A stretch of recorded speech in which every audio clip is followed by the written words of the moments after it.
Apa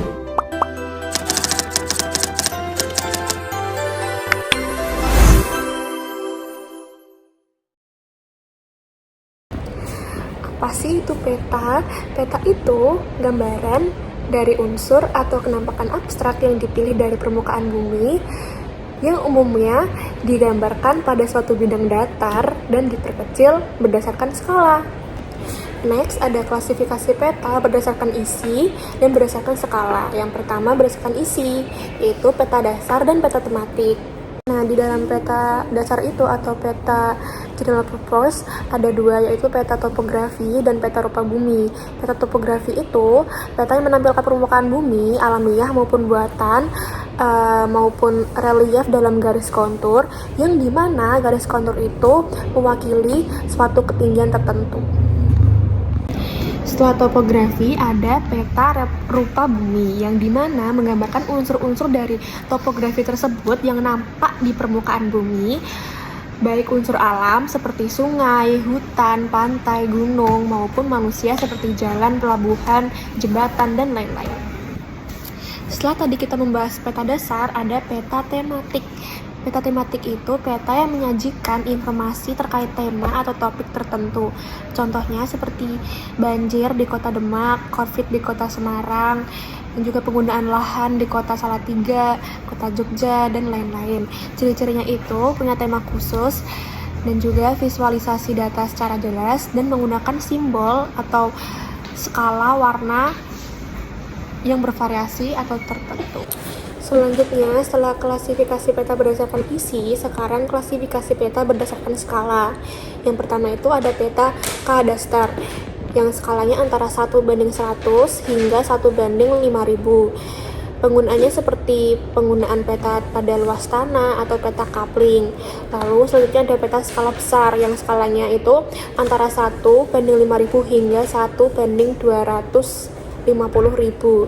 Contohnya seperti pada peta desa atau peta kecamatan-kecamatan yang kecil.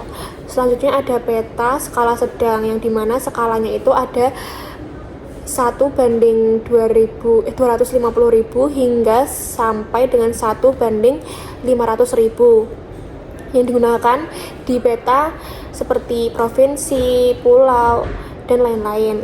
Lalu selanjutnya ada peta skala kecil, yang skalanya itu di antara 1:500.000 sampai 1:1 juta, yang contohnya seperti penggunaan pada peta negara.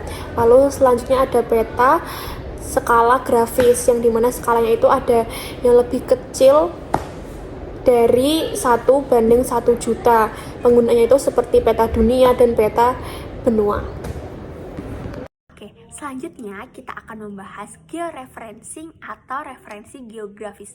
Apa sih referensi geografis itu?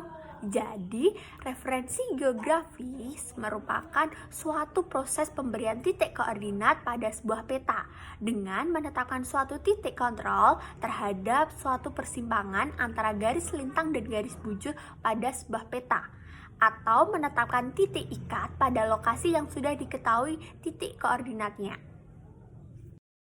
Sebelumnya, kita sudah membahas apa itu georeferencing. Selanjutnya, kita akan membahas tujuan dari georeferencing. Jadi, tujuan dari georeferencing ini yaitu agar peta memiliki posisi dan lokasi yang sesuai dengan posisi dan lokasi pada permukaan bumi, seperti GCS, yaitu merupakan sistem koordinat geografis. Hal ini dapat divalidasi dengan menggunakan analisis titik ikat medan menggunakan GCP, Ground Contact Point. Posisi geografis atau koordinat geodetis. Posisi geografis ini dibagi menjadi dua parameter, yaitu lintang dan bujur. Yang pertama, kita akan membahas garis lintang atau paralel. Garis lintang ini merupakan garis yang sejajar dengan ekuator dan melintang dari timur ke barat. Paralel ini memotong meridian dengan tegak lurus dan membentuk sudut 90 derajat untuk setiap tempatnya kecuali kedua kutub. Jadi, semua paralel ini merupakan lingkaran-lingkaran kecil, kecuali ekuator. Ekuator merupakan lingkaran besar yang lengkap. Jadi, jumlah dari paralel ini banyak sehingga tidak terbatas. Yang kedua yaitu garis bujur atau meridian. Garis bujur atau meridian merupakan garis yang menghubungkan antara kutub utara dan kutub selatan bumi. Meridian ini memiliki garis bujur 180 derajat. Jumlah dari meridian ini banyak sehingga tidak terbatas. Selanjutnya yaitu istilah-istilah dalam koordinat geodetis. Koordinat geodetis sendiri merupakan sistem koordinat yang menggunakan model elipsoid sebagai referensi untuk menentukan posisi suatu titik di permukaan bumi. Terdapat pada lingkungan paralel, ekuator, dan meridian. Kemudian yaitu istilah-istilah tersebut meliputi yang pertama yaitu lingkaran paralel. Lingkaran paralel merupakan lingkaran yang digunakan sebagai tempat kedudukan suatu titik yang mempunyai lintang yang sama. Dan yang kedua yaitu lingkaran ekuator. Lingkaran ekuator merupakan salah satu lingkaran paralel yang mempunyai titik lintang 0. Dan yang terakhir yaitu lintang meridian. Lintang meridian merupakan lengkungan tempat kedudukan titik yang mempunyai bujur yang sama. Meridian Greenwich merupakan sebuah perjanjian internasional yang merupakan lengkungan meridian di Greenwich yang ditetapkan sebagai meridian yang mempunyai bujur 0. Meridian ini berada pada kota Greenwich di Inggris. Selanjutnya, format data spasial. Terdapat data vektor model, data raster, topologi, topological art. Yang pertama, data vektor.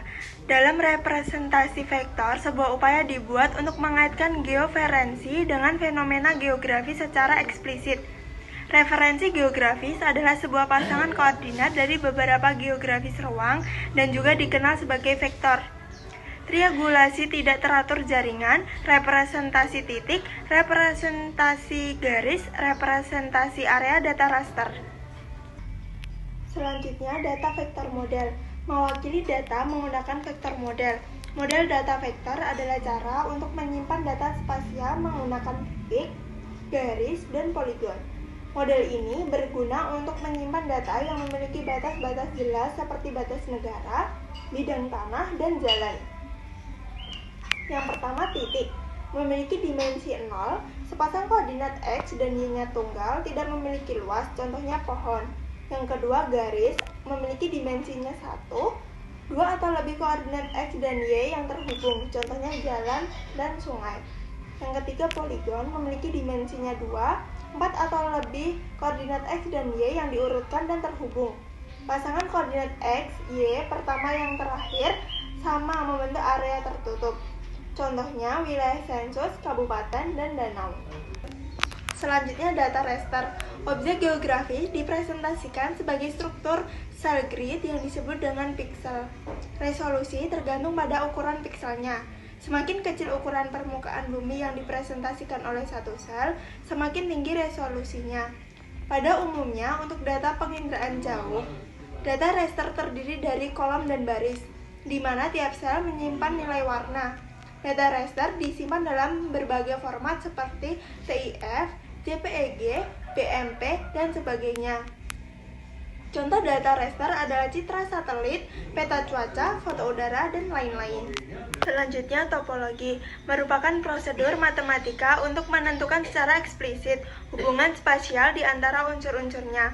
Hubungan spasial di antara future coverage yang berhubungan atau bersebelahan, yaitu arc, node, polygon, dan titik.